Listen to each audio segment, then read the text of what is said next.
J'ai fait une FAQ sur Instagram hier, on m'a posé pas mal de questions, j'avais prévu d'y répondre en vidéo. Je réponds aux 7 questions les plus touchy qu'on m'a posé justement sur Insta. Je vais pas mâcher mes mots, je vais te donner vraiment mon point de vue par rapport à certains sujets qui peuvent souvent diviser. On est parti sur les 7 questions. On commence par la première qui est: Lucas, les écoles devraient-elles inclure des programmes d'éducation sur les questions LGBT+ dans leur programme? Alors pour moi, les écoles et même partout dans la société, que ce soit la télévision, etc., mettre en avant justement des programmes par rapport à LGBT+, que ce soit des vidéos à la télévision, que ce soit des programmes où on explique aux enfants qu'ils peuvent changer de sexe, etc., pour moi, c'est de l'endoctrinement et c'est du lavage de cerveau. Personnellement, je ne suis pas papa, j'ai pas d'enfant, mais si j'en avais un, mais jamais je le mets dans une école où justement on lui explique qu'il peut changer de sexe quand il a moins de 10 ans, quoi. Pour moi, c'est vraiment un truc de fou, si occupé de se passer dans la société. Et le pire, c'est que les parents, la plupart ne réagissent pas. Il y en a beaucoup qui se plaignent et qui disent ouais, c'est pas bien qu'on parle de ça à l'école, etc.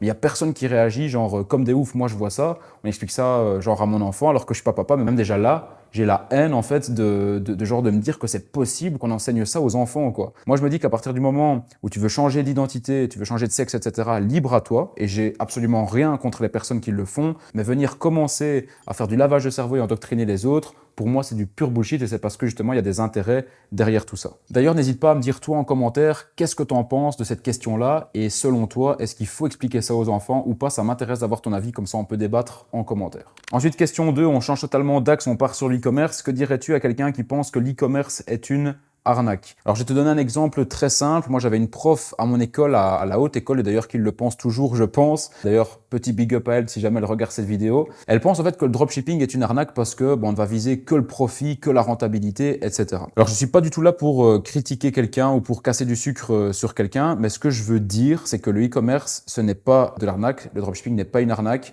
parce qu'à partir du moment où tu lances un business, de toute façon, tu regardes tes KPI, tu es là pour avoir de la rentabilité, tu es là pour gagner de l'argent. Mais par contre, ce qui me rend fou, ce sont les personnes qui disent « Ah, toi, tu fais du dropshipping, mais en fait, tu arnaques les gens parce que tu prends des produits de Chine que tu n'achètes pas cher et tu les revends plus cher de l'autre côté. » Et moi, en fait, l'argument que j'ai tout le temps, c'est regarde un petit peu les vêtements que tu as sur toi, regarde tes bijoux, regarde tes colliers, regarde peut-être, je sais même pas, genre regarde ton sac à main, ta valise, etc.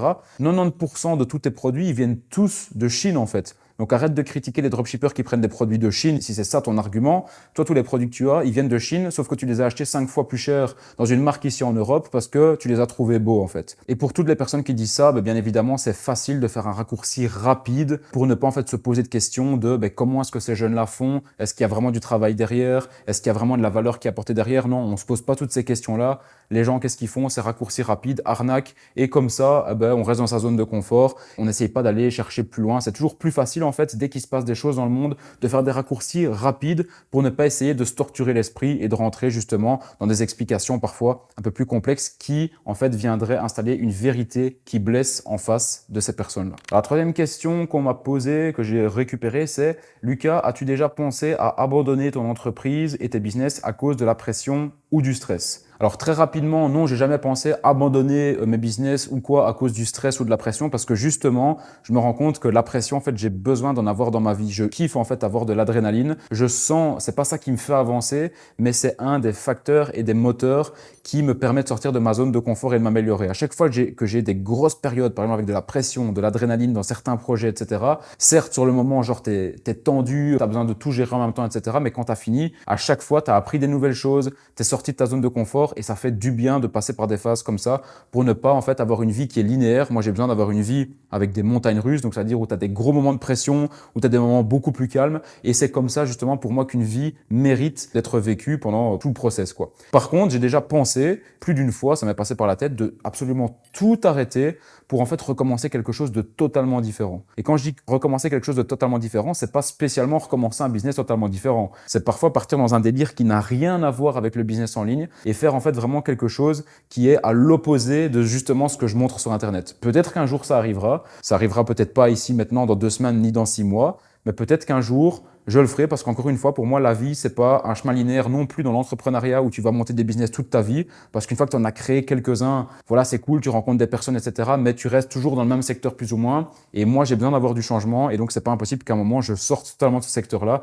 et que j'aille voir autre part en fait. Quatrième question, penses-tu que n'importe qui peut réussir dans le e-commerce ou bien est-ce qu'il y a des profils plus adaptés que d'autres? Alors là, la réponse que tout le monde a envie d'entendre, c'est Oui, bien sûr, tout le monde peut réussir en e-commerce. À partir du moment où vous avez les bonnes informations, tout le monde peut réussir. Eh bien non, c'est pas cette réponse-là que je vais donner. La réponse que je vais donner, c'est que oui, il y a des gens qui sont plus propices à avoir du succès dans un business ou e-commerce que d'autres. Et la seule différence entre ces personnes-là, c'est la débrouillardise. Et ça, je le vois tous les jours dans des personnes en ligne au niveau des questions qu'ils posent. Juste avec le type de questions que je reçois sur Instagram, dans mes DM, je peux directement me dire, OK, cette personne-là, elle va avoir du succès beaucoup plus rapidement, ou bien cette personne-là, je me dis, franchement, c'est triste, mais cette personne-là, elle va galérer. Pourquoi? Parce que dans les questions que je reçois, tu peux directement voir en fait si une personne elle est débrouillarde ou pas. Parfois, je reçois des questions, la personne elle me demande quoi? Elle me dit Lucas, comment est-ce que je fais pour ajouter des avis avec l'application Loox sur ma boutique Shopify? À partir du moment où tu poses des questions comme ça, c'est que tu n'es vraiment pas débrouillard et que tu as toujours été habitué en fait à être assisté. Et c'est le problème en fait du système et de la société actuelle,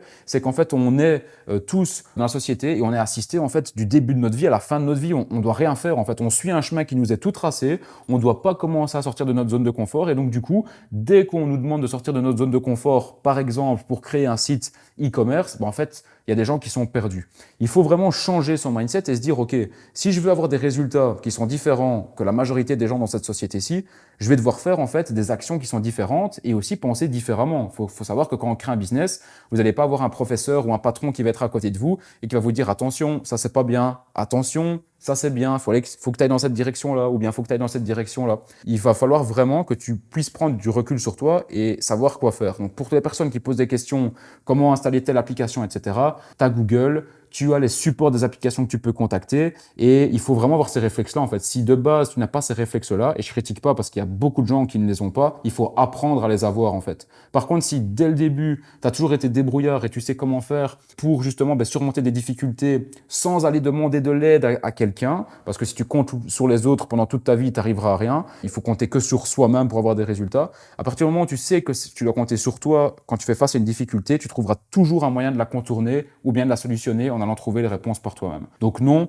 tout le monde n'est pas propice au succès en dropshipping. Ceux qui sont propices, c'est ceux qui sont débrouillards, même s'ils n'y connaissent rien, ils trouveront toujours un moyen pour arriver à leur fin et à leur objectif. Alors, question intéressante ici. Lucas, que penses-tu de l'éducation traditionnelle versus l'éducation alternative? Donc, alternative, c'est donc tout ce qui est école en ligne, homeschooling, donc c'est-à-dire faire l'école à la maison, etc., etc. Je ne peux pas donner mon avis clairement, parce que comme j'ai dit, j'ai pas d'enfant, et en plus de ça, j'ai jamais fait de homeschooling moi-même. Mais en tout cas, moi, j'ai toujours dit, le jour où j'ai un enfant, il met pas un pied dans les écoles dans lesquelles moi j'ai été. Si un jour, moi, j'ai un enfant, il fait l'école à la maison, et s'il veut se faire des copains, il va faire du sport dans la ville dans laquelle je suis, et c'est comme ça qu'il se fera des amis. Pour moi, il faut vraiment laisser aux enfants la possibilité de continuer à rêver et à faire des projets en fait. Le problème aujourd'hui dans la société, c'est qu'encore une fois, 99% des enfants n'accomplissent jamais leur rêve parce que leurs parents leur disent que c'est pas possible et parce que l'école leur impose justement un cadre et une structure à suivre pendant toute leur vie. Posez une fois des questions autour de vous aux gens que vous connaissez et demandez-leur, est-ce que dans ta vie, est-ce que tu vis aujourd'hui genre ton rêve ou ton objectif? La plupart des gens vont te dire non. Franchement, si c'était à refaire,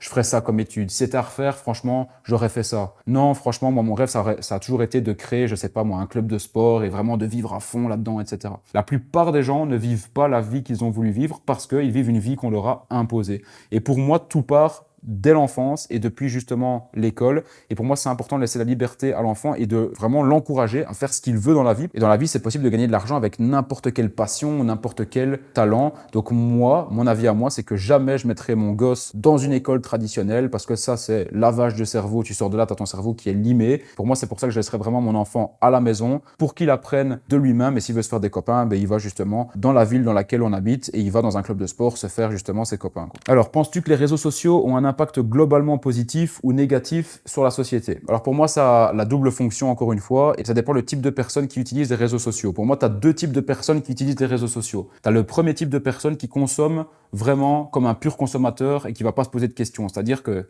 le mec, il se fait chier, il va dans son canapé ou dans son lit, il ouvre TikTok et il scrolle pendant 2 heures pour justement avoir ce petit shot de dopamine à chaque fois. Et tu as l'autre personne qui se dit, mais attends, là, avec les réseaux sociaux, il y a tellement de gens qui sont comme des zombies et il y a tellement de gens qui sont sur les réseaux sociaux, comment est-ce que moi, je peux en tirer profit et créer des business à partir des réseaux sociaux? Et là, en fait, tu as une division qui se fait. On va dire que tu as genre peut-être, je sais pas, 2% des gens qui utilisent les réseaux sociaux à leur bon escient. Et donc, dans ce cas-là, ils arrivent en fait à créer créer des business avec ça et à vivre la vie qu'ils veulent, comme on peut le faire par exemple grâce au dropshipping, comme moi j'ai fait et comme je fais encore toujours actuellement. Et tu as les autres personnes qui toute leur vie seront en mode consommateur et en mode zombie, qui vont suivre les réseaux sociaux, qui vont acheter des trucs sur les réseaux sociaux, qui vont suivre vraiment en fait les modes qu'il y a sur les réseaux sociaux. Et ces personnes-là, malheureusement, pour elles, en fait, les réseaux sociaux sont négatifs parce que toute leur vie, elles vont un petit peu suivre ce qui se passe comme si un mouton suivait un troupeau avec les nouveaux mouvements qu'il y a sur les réseaux sociaux, etc., quoi. Et dernière question, le vrai budget pour faire du e-commerce. Je pense que ça, c'est la question qu'on m'a posée le plus de fois lors de ces 7 dernières années.